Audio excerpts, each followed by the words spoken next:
അസ്സലാമു അലൈക്കും വറഹ്മത്തുള്ളാഹി. അൽഹംദുലില്ലാഹ് വസ്സലാത്തു വസ്സലാമു അലാ റസൂലില്ലാഹ് വഅലാ ആലിഹി വഅസ്ഹാബിഹി അജ്മഈൻ. ലാ ഹൗല വലാ ഖുവത ഇല്ലാ ബില്ലാഹ് എന്ന വാചകം നമുക്ക് പരിചിതമാണ്. ബാങ്ക് വിളിക്കപ്പെടുമ്പോൾ ഹയ്യ അലസ് സ്വലാഹ്, ഹയ്യ അലൽ ഫലാഹ് എന്ന് കേൾക്കുമ്പോൾ നാം ചൊല്ലാറുണ്ട് ലാ ഹൗല വലാ ഖുവത ഇല്ലാ ബില്ലാഹ്. പല ദിക്റുകളുടെ കൂട്ടത്തിലും നാം ചൊല്ലുന്ന ഒരു ദിക്ർ തന്നെയാണ് ലാ ഹൗല വലാ ഖുവത ഇല്ലാ ബില്ലാഹ്. ആ ദിക്റിന്റെ മഹത്വമായി നബി സല്ലല്ലാഹു അലൈഹി വസല്ലം പറഞ്ഞത് ഫഇന്നഹ കൻസും മിൻ കുനൂസിൽ ജന്നah, സ്വർഗ്ഗത്തിന്റെ നിധികളിൽപ്പെട്ട ഒരു നിധിയാണ് ആ ദിക്ർ എന്നുള്ളതാണ്. മഹാനായ അബൂദർ റളിയല്ലാഹു അൻഹു പറഞ്ഞിട്ടുണ്ട്, ലാ ഹൗല വലാ ഖുവത ഇല്ലാ ബില്ലാഹ് എന്ന ദിക്ർ ധാരാളമായി ചൊല്ലുവാൻ നബി സല്ലല്ലാഹു അലൈഹി വസല്ലം എന്നോട് പറഞ്ഞു. ഇപ്രകാരം ധാരാളമായി ചൊല്ലാൻ നിർദ്ദേശിക്കപ്പെട്ട പല ദിക്റുകളുടെ കൂട്ടത്തിൽ നാം ചൊല്ലിക്കൊണ്ടിരിക്കുന്ന ബാങ്ക് വിളിക്കപ്പെടുമ്പോൾ ഹയ്യ അലസ് സ്വലാഹ്, ഹയ്യ അലൽ ഫലാഹ് എന്ന് കേൾക്കുമ്പോൾ നാം ഏറ്റുചൊല്ലുന്ന ലാ ഹൗല വലാ ഖുവത ഇല്ലാ ബില്ലാഹ് എന്ന ദിക്റിന്റെ ആശയതലത്തിലേക്ക് നാം ഓരോരുത്തരും ചിന്തിക്കേണ്ടതുണ്ട്. കേവലം അള്ളാഹുവിനെ കൊണ്ടല്ലാതെ യാതൊരു കഴിവും ശക്തിയുമില്ല എന്ന് ഒറ്റവാക്കിൽ മനസ്സിലാക്കുന്നതിനപ്പുറം അതിന്റെ വിശാലമായ അർത്ഥതലങ്ങൾ നാം മനസ്സിലാക്കേണ്ടതുണ്ട്. ഒരു അവസ്ഥ മാറി മറ്റൊരു അവസ്ഥ പകരം കൊണ്ടുവരാനുള്ള കഴിവാണ് ഹൗല് എന്ന വാക്കുകൊണ്ട് ഉദ്ദേശിക്കുന്നത്. ഒരു പുതിയ കാര്യം ഉണ്ടാക്കാനുള്ള ശക്തിയും കഴിവും എന്ന ഉദ്ദേശത്തിലാണ് ഖുവത്ത് എന്ന വാക്ക് പ്രയോഗിക്കപ്പെടുന്നത്.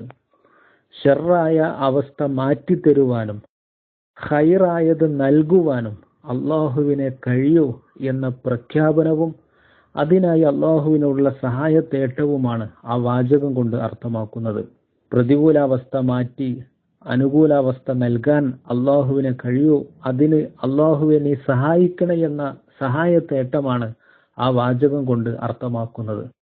അള്ളാഹുവിന് ഇഷ്ടമില്ലാത്ത കാര്യങ്ങളിൽ നിന്ന് മാറി നിൽക്കുവാനും അള്ളാഹുവിന് ഇഷ്ടപ്പെട്ട കാര്യങ്ങൾ ചെയ്യാനും അള്ളാഹുവിന്റെ തൗഫീഖും സഹായവും വേണ്ടതുണ്ട്. അതിനായുള്ള സഹായത്തേട്ടമാണ് ആ വാചകം കൊണ്ട് ഉദ്ദേശിക്കുന്നത്. ബാങ്ക് കേൾക്കുമ്പോൾ ഹയ്യ അലസ് സ്വലാഹ്, നമസ്കാരത്തിലേക്ക് വരൂ, ഹയ്യ അലൽ ഫലാഹ്, വിജയത്തിലേക്ക് വരൂ എന്ന് വിളിക്കപ്പെടുമ്പോൾ നാം ലാ ഹൗല വലാ ഖുവത ഇല്ലാ ബില്ലാഹ് എന്ന് ചൊല്ലുന്നത് എന്ത് അർത്ഥത്തിലാണ്, എന്തുദ്ദേശത്തിലാണ് എന്ന് നാം മനസ്സിലാക്കണം. ആ ഒരു വിളിക്കുത്തരമായിക്കൊണ്ട് നമസ്കാരം നിർവഹിക്കാൻ, പ്രത്യേകിച്ച് പുരുഷന്മാരാണെങ്കിൽ പള്ളിയിൽ പോയി ജമാഅത്തായി നമസ്കരിക്കാൻ പറ്റുന്ന സാഹചര്യമാണെങ്കിൽ പള്ളിയിലേക്ക് പോയി ജമാഅത്തായി തന്നെ നമസ്കരിക്കുവാൻ അള്ളാഹുവിന്റെ തൗഫീഖും സഹായവും വേണ്ടതുണ്ട്. ആ തൗഫീഖിനും സഹായത്തിനും വേണ്ടി നാം സഹായം തേടുകയാണ് ആ വാചകം കൊണ്ട് ഉദ്ദേശിക്കുന്നത്.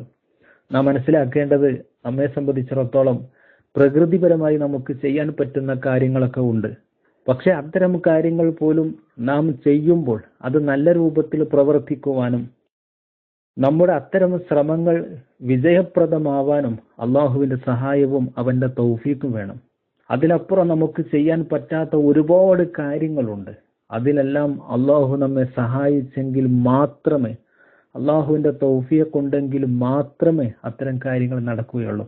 അതുകൊണ്ട് ഏത് തരത്തിലാണെങ്കിലും ശരി അള്ളാഹുവിന്റെ തൗഫീഖും സഹായവും നമുക്ക് അനിവാര്യമാണ്. ആ തൗഫീഖിനും സഹായത്തിനും വേണ്ടിയുള്ള സഹായത്തേട്ടമാണ് ലാ ഹൗല വലാ ഖുവത ഇല്ലാ ബില്ലാഹ് എന്ന വാചകം കൊണ്ട് ഉദ്ദേശിക്കുന്നത്.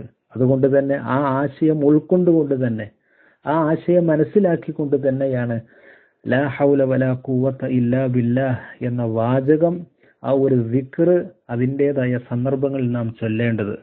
ചൊല്ലുമ്പോൾ തെറ്റില്ലാത്ത രൂപത്തിൽ നാം ചൊല്ലുക, ലാ ഹൗല വലാ ഖുവത ഇല്ലാ ബില്ലാഹ്. ചില ആളുകൾ ഒരു തമാശയായി ആ വാചകം എടുക്കാറുണ്ട്. കേവലം ഒരു തമാശക്ക് വേണ്ടി ലാ ഹൗല വലാ എന്ന് മാത്രം പറയുന്ന, അതുകൊണ്ട് തമാശിക്കുന്ന ചില ആളുകളുണ്ട്. ഒരു ദിക്റും നാം അങ്ങനെ തമാശിക്കാൻ വേണ്ടി എടുക്കരുത്. അത് തെറ്റായ വളരെ ഗൗരവമുള്ള വിഷയമാണ് നാം മനസ്സിലാക്കേണ്ടതുണ്ട്.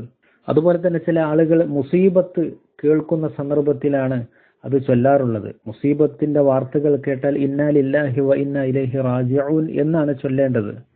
മറിച്ച് അല്ലാഹുവിന്റെ തൗഫീഖും സഹായവും വേണ്ടതുണ്ട് എന്ന സന്ദർഭങ്ങളിൽ ചൊല്ലേണ്ട ദിക്റാണ് ലാ ഹൗല വലാ ഖുവത ഇല്ലാ ബില്ലാ. അത് ഉൾക്കൊണ്ടുകൊണ്ട് അത്തരം സന്ദർഭങ്ങളിൽ ആ ഒരു ആഗ്രഹത്തോടെയും ആത്മാർത്ഥതയോടും നാം ആ ദിക്റുകൾ ചൊല്ലേണ്ടതുണ്ട്. അള്ളാഹു നമുക്ക് തൗഫീഖ് നൽകുമാറാവട്ടെ. അസ്സലാമു അലൈക്കും വറഹ്മത്തുള്ളാഹി വബറകാതുഹു. വിസ്ഡം ഇസ്ലാമിക് ഓർഗനൈസേഷൻ അവതരിപ്പിക്കുന്ന നേർവഴി എല്ലാ ദിവസവും ഏതാനും മിനിറ്റുകൾ സാമൂഹിക, വൈയക്തിക, കുടുംബരംഗങ്ങളെ വിശകലന വിധേയമാക്കുന്നു. അറിയുക, അറിയിക്കുക. നേർവഴി.